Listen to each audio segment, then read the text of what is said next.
Guys, Jeremy here at My Way MFG. Haven't done a video in about a week. It got real hot around here. It's 90 out right now. It's supposed to hit 95 by 3 o'clock. Right now it's about noon.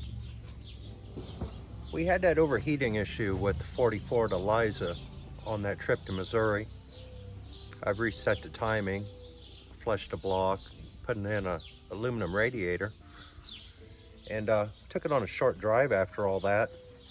Things seemed okay, but wasn't real hot that day. I'm thinking, what would happen if I tried to drive it today, right? Pretty extreme conditions. I would usually not even drive it when it's this hot just because it's uncomfortable. But I was working at a project at my uncle's the other day, putting in an air conditioner, and he called me because I swiped his tape measure. I put it in with my stuff as I was leaving.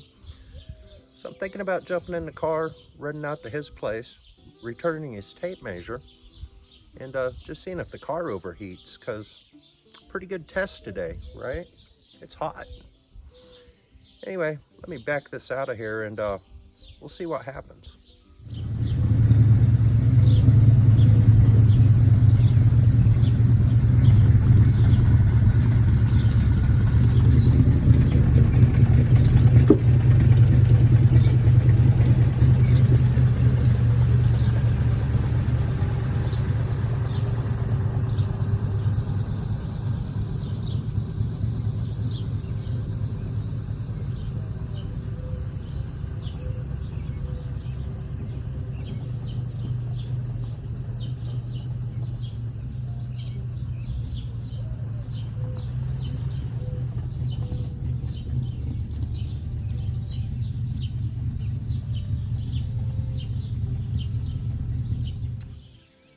What this video is going to be about is there's a lot of talk on the internet about Flathead Fords overheating, and they will, but it's usually because something's wrong.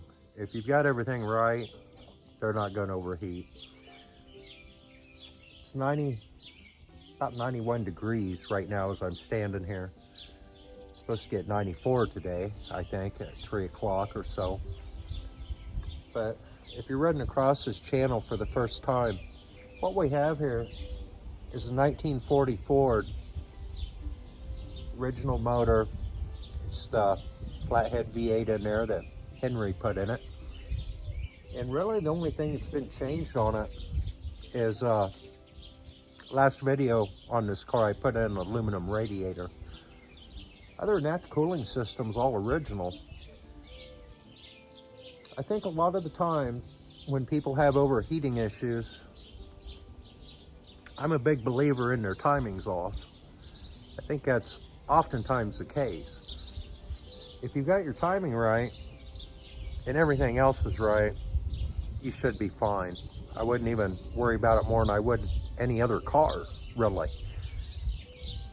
But anyway, we're gonna jump in this. I'm gonna pop the hood and show you what's under here. We're gonna jump in it and go for a drive. I mean, it's hot today. Around here, it really doesn't get too much worse than this. So, let me show you what we have. That's the original Ford Flathead motor. If I remember correctly, that's 221 cubic inch. We've got the original helmet style distributor on it with the dual points in it. Water pumps are both original. Of course, we got new radiator hoses, new belt, and we do have a new aluminum radiator in there. This car has been converted over to a 12-volt system with a GM style alternator on it. And other than the radiator, the alternator, and it's got a electric fuel pump, everything else is pretty much original. Oh, and it's got a remote located coil. The coil originally mounted on top of the distributor. Other than that, everything under here is pretty well just the way Henry had it. And we're gonna take it for a drive and see if we can kind of put a end to this overheating talk. you want to get the full story on this car and everything that's happened since the beginning, there's a bunch of videos on my channel. They're all in order under Eliza playlist. I think it's called Eliza from the beginning. This car's named Eliza, by the way, if you're new here.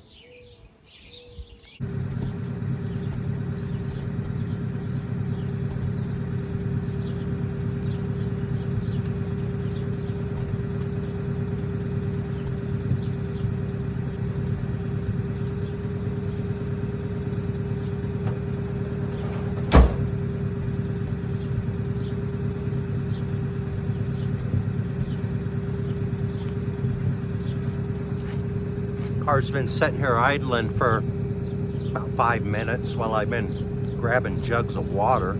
Hope I don't need them. So far though, the temperature gauge looks good. It's no wonder I stole his tape measure. I've got one just like it. Anyway, I don't know how far it is out to his place. 10 miles maybe? See what happens here. Temperature gauge looks good so far. Just been sitting here idling. I haven't been getting much done in this heat. It's just too hot to do anything more than you have to, you know.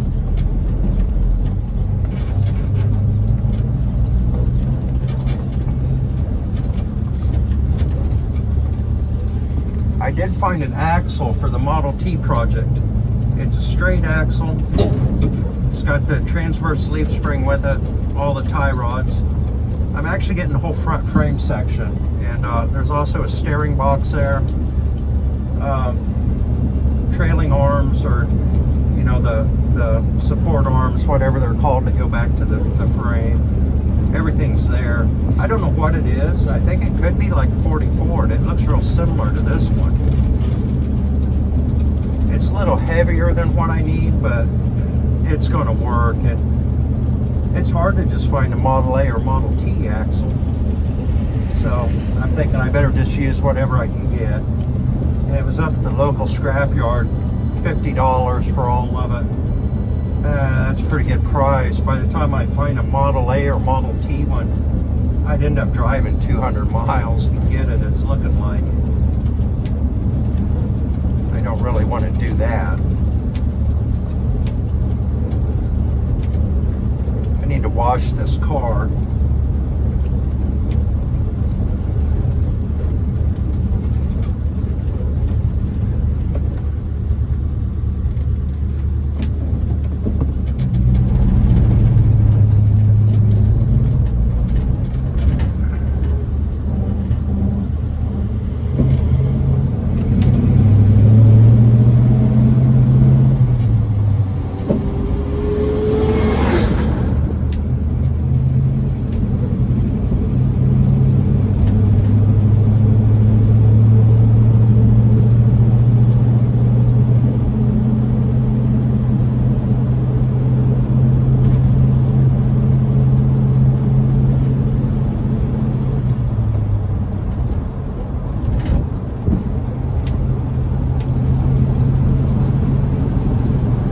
Take off today. My son, he's working 100 miles away in Keokuk, Iowa. My daughter, she's 40 miles away in Alexis, Illinois. And my wife is at work. So if something happens here, I'm pretty well on my own today.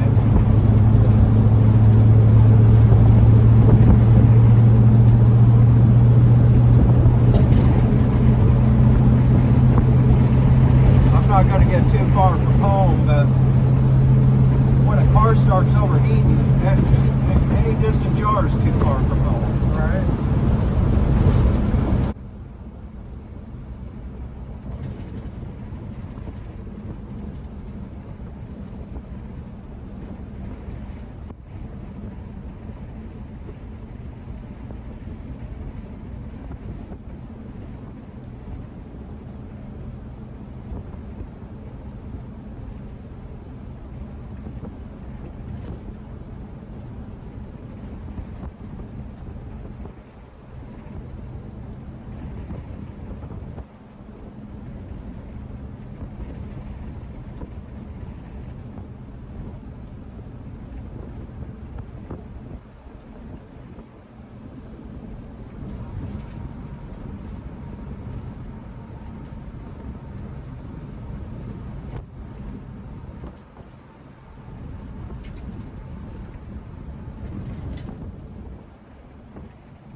road is melting. I can hear the pea gravel coming up and hitting the fenders. The temperature gauge looks great though.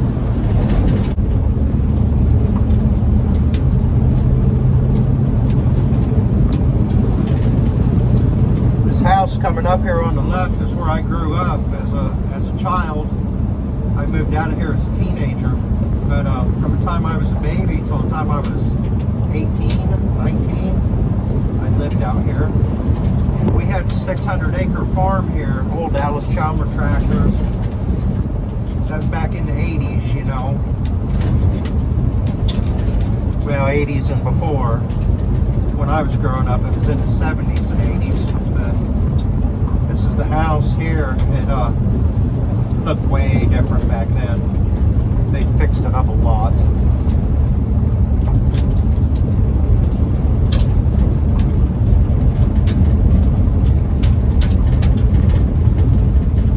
It's no longer a farm. I think they just got like the house and 3 or 4 acres there. All the farm is farmed by someone other, you know. That's the way with most of these small farms. Used to be all these little 100-acre farms. The 600-acre farm, that was a big farm back then.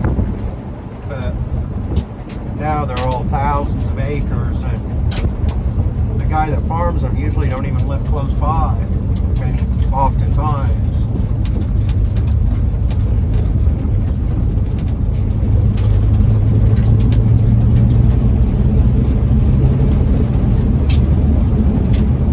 I grew up there. My great-grandparents, they lived where my uncle lives now. That's where we're heading.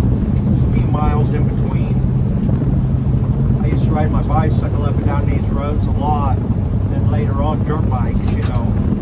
I had Yamahas and Hondas, and I had 2 of the old Benellis. I loved them things. I wish I'd have kept them. They were the Benelli Barracuda 250s.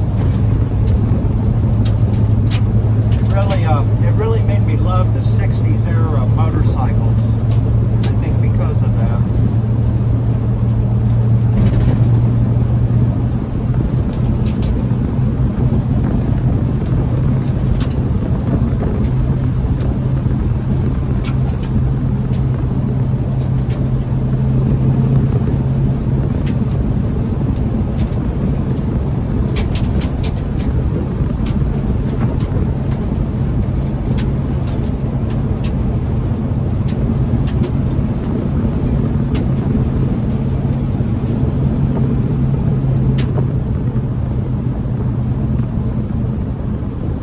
If I could get the car to ping going up that hill, and it did not. I think I'm going to advance the timing just a little bit more, but it's not too bad right where it's at. I do think just a hair wouldn't hurt.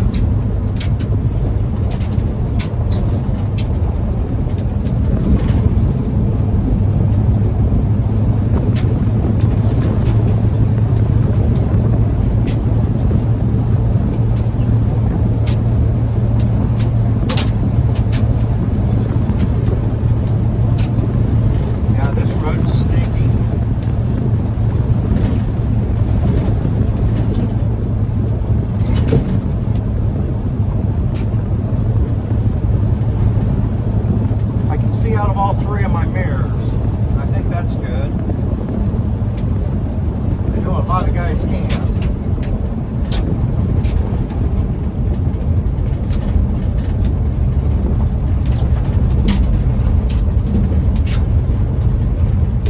Guy out there with a push mower, I wouldn't want to be doing that.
pulling up my uncle's driveway. His truck is here.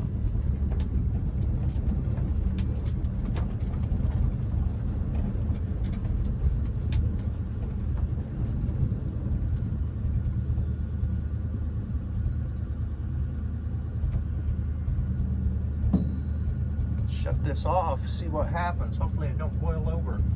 The temperature gauge is reading 20 degrees cooler than it was on the Missouri trip, and it's 20 degrees hotter outside, so I think that's good.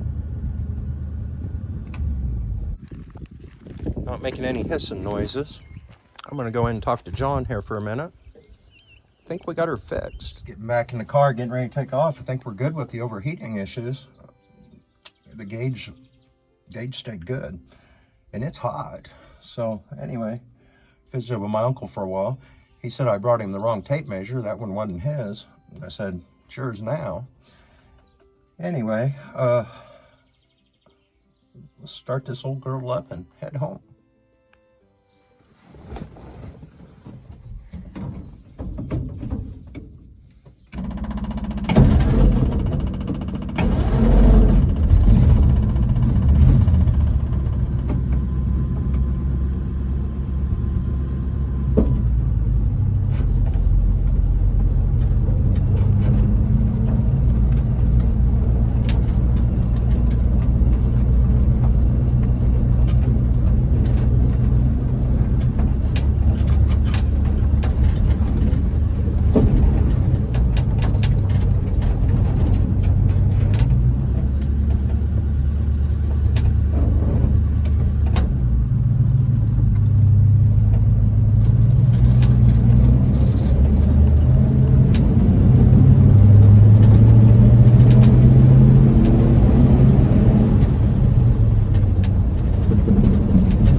Stop in second gear, or a slow roll in second gear anyway.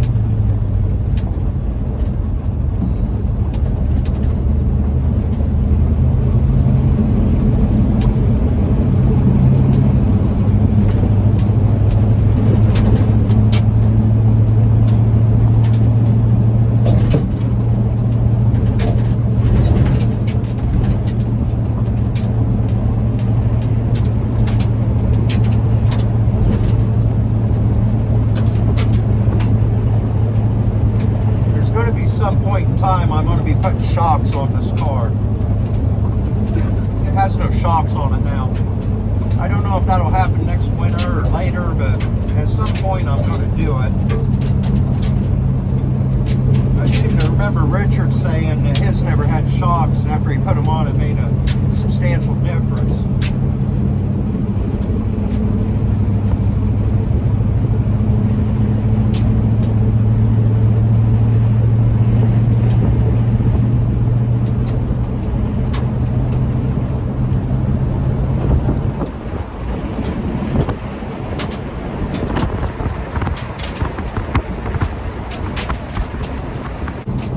I was growing up as a kid, I used to help the old man who used to live here build a fence all the time. He was always wanting to build fences.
Just made it back home. Everything's good.